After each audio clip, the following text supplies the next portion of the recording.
အားလုံးမင်္ဂလာပါ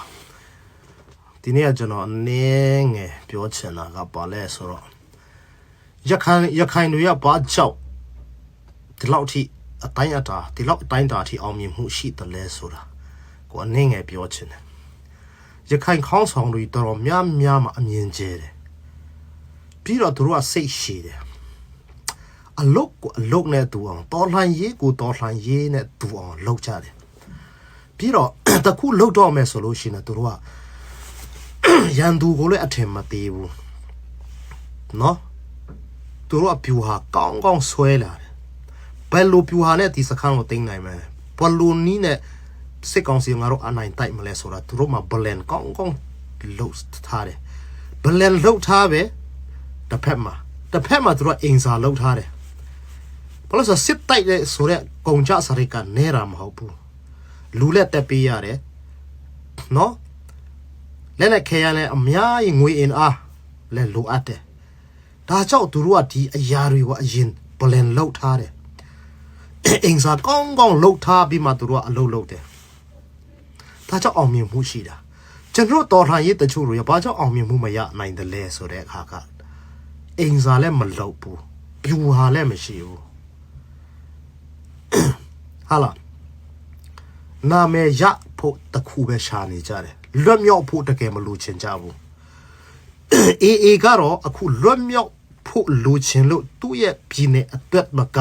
သူ့ရဲ့ပြည်နယ်လုံခြုံရေးအတွက်မကွေးစကိုင်းဟာလာအေဝတီတိုင်းအထိတက်တောင်ဖြန့်ထားတယ်သူမှာ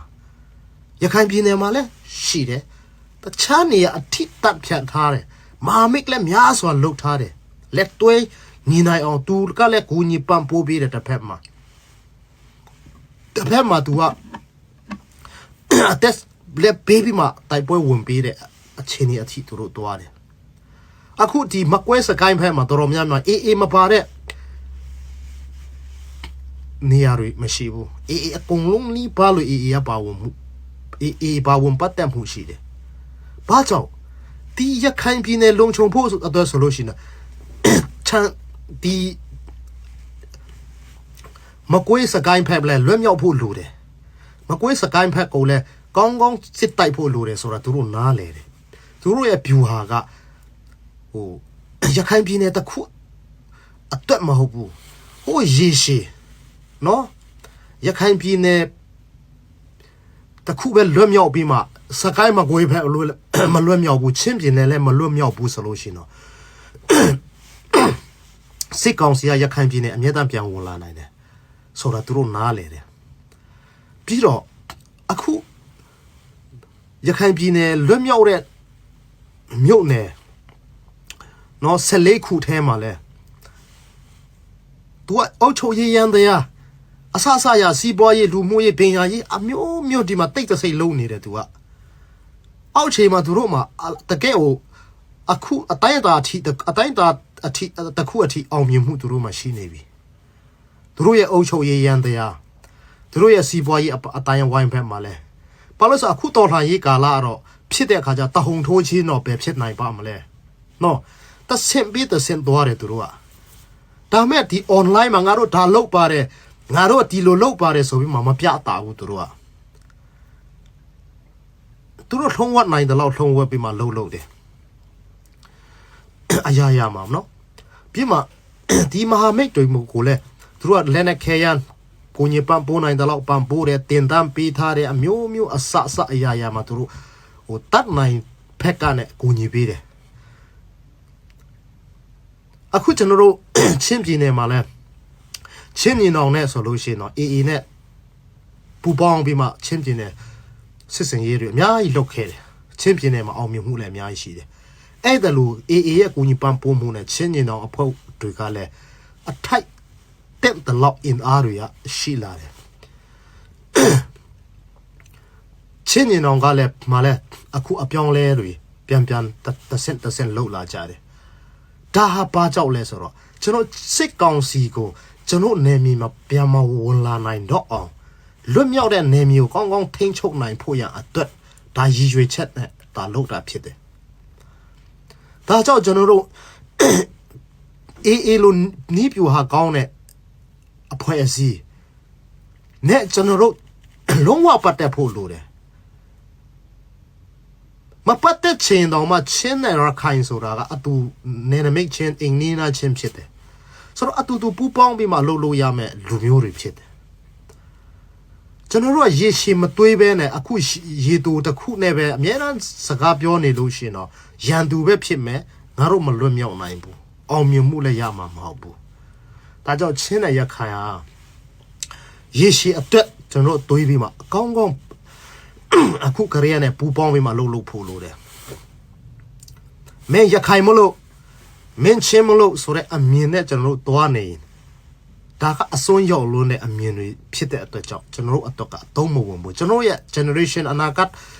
ကျွန်တော်ရဲ့အနာဂတ်လူငယ်တွေအတွက်ကလည်းကောင်းတဲ့လက္ခဏာဖြစ်မလာနိုင်ဘူးအခုအချိန်မှာကျွန်တော်တို့မှာတော်လှန်ရေးကာလမှာဖြစ်ပျက်တဲ့အရာတွေထဲမှာအမားတွေအမျိုးမျိုးရှိမှာပဲအပြစ်တွေအမျိုးမျိုးရှိမှာပဲအဖွဲ့အစည်းတိုင်းမှာရှိတယ်အဲ့ဒါမျိုးကအမှန်ကအဖွဲ့အစည်းကလုတ်ခိုင်းတာမဟုတ်ဘူးဒါပေမဲ့ပုဂ္ဂိုလ်ရေးနဲ့လုတ်တဲ့အခါကျတော့အဖွဲ့အစည်းနာမည်တွေထိတဲ့ဟာတွေရှိတာပဲဒါတွေကဒီတွေတစ်ခုဒီအရာတစ်ခုထဲနဲ့ပဲကျွန်တော်တို့အနာဂတ်ကိုမဖြတ်စည်းချင်ဘူးကျွန်တော်ရဲ့အနာဂတ်ကိုရရှိသွားနိုင်ဖို့အတွက်ကောင်းကောင်းလက်တွဲညီညီလှုပ်တတ်ဖို့လိုတယ်ကျွန်တော်ချင်းတွေတော်တော်များများအေးရဲ့ဒီမဟာပြူဟာကိုကျွန်တော်ကောင်းကောင်းလေ့လာပြီးမှသင်ယူဖို့လိုတယ်သူတို့လိုကျွန်တော်တို့ကအလုပ်လုပ်နိုင်အောင်စူးစမ်းဖို့လည်းလိုတယ်ရခိုင်တွေအကြည့်အရင်တုန်းကရှိတဲ့ ALP ဆိုတာခရုမဆိုင်ဘူးဘာကြောင့်ခရုမဆိုင်ဘူးလဲအတုံးမချဘူးသူကရခိုင်ပြည်နယ်လွတ်မြောက်အောင်လုပ်နိုင်မှာမဟုတ်ဘူးဆိုပြီးမှမကြိုက်ဘူးဒါကြောင့် ULAAAC မှာရခိုင်လူတွေကအကုန်လုံးသူတို့ရဲ့ဘဝသူတို့ရဲ့အနာဂတ်ပုံအားထားတယ်ယုံကြည်ထားတဲ့အတွက်ကြောင့်ဘာလူအားပါဝင်နဲ့ငွေအားမျိုးစုံပါဝင်ကြတယ်ဒါယုံမကောက်ရခိုင်တွေကဘလို့လို့တဲ့ဆိုရခိုင်ပြည်နယ်လုံခြုံရေးလုံခြုံဖို့အတွက်သူတို့ရဲ့တပ်အင်အားလဲမကွဲစကိုင်းအကုန်လုံးအရာဒီတိုင်းအထိတပ်ဖြန့်ထားတယ်စစ်ကောင်စီရတဲ့တော်မှာတကယ့်ကိုအခုရခိုင်တပ်တော်ရဲ့အင်အားစစ်ကောင်စီအတွက်တော်မှာ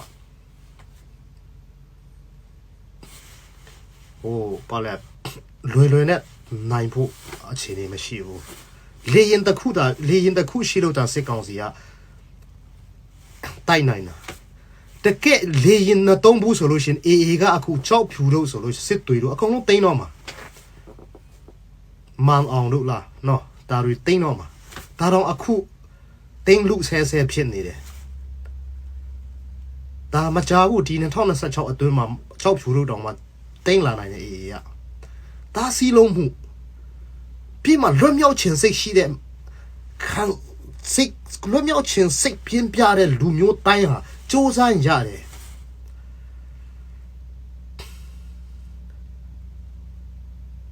ဒါကြောင့်ကျွန်တော်ချင်းလူမျိုးတွေအတူယူတင်တာအတူယူတင်တဲ့ဟာကိုယူဖို့လိုအပ်တယ်ဒါကိုကျွန်တော်တို့ကဟိုရေတိုရေရှည်မမြင်ပဲနဲ့ရေတိုတစ်ခုထဲပဲအခုပဲဖြစ်ချင်တဲ့တစ်ခုထဲပဲကျွန်တော်အမြဲတမ်းသွားပြောမယ်ဆိုလို့ရှိရင်ချင်းလည်းမလွတ်မြောက်ဘူးရခိုင်လည်းမလွတ်မြောက်ဘူးစစ်ကောင်စီကဖင်ပြန်လာချမှာပဲဒါကြောင့်ကျွန်တော်ချင်းနဲ့ရခိုင်ဟာတကယ်ဒီကျွန်တော်ချင်းပြည်နယ်အတွက်ရခိုင်ပြည်နယ်အတွက်ကအကုန်လုံးကောင်းကောင်းပူပေါင်းဖို့လိုတယ်တာယုံမကဘူးမကွေးစကိုင်းဟာလာရောတေတာဒီဖက်ကအစမကွေးစကိုင်းဖက်ပေါ့လွတ်မြောက်ဖို့ဆိုလို့ရှိရင်တော့ကျွန်တော်ချင်းနဲ့ရောဖက်က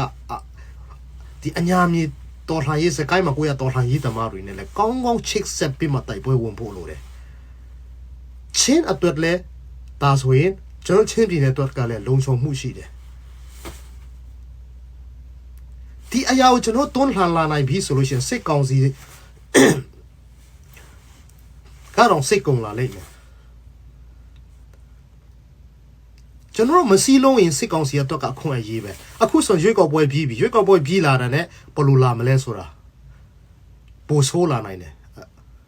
အဲ့တော့ကျွန်တော်အခုကလေးနဲ့ချင်းရခိုင်စကိုင်းမကွေးဖက်ကတော်လာရေးတမအားလုံးကစီလုံးဖို့လိုအပ်တယ်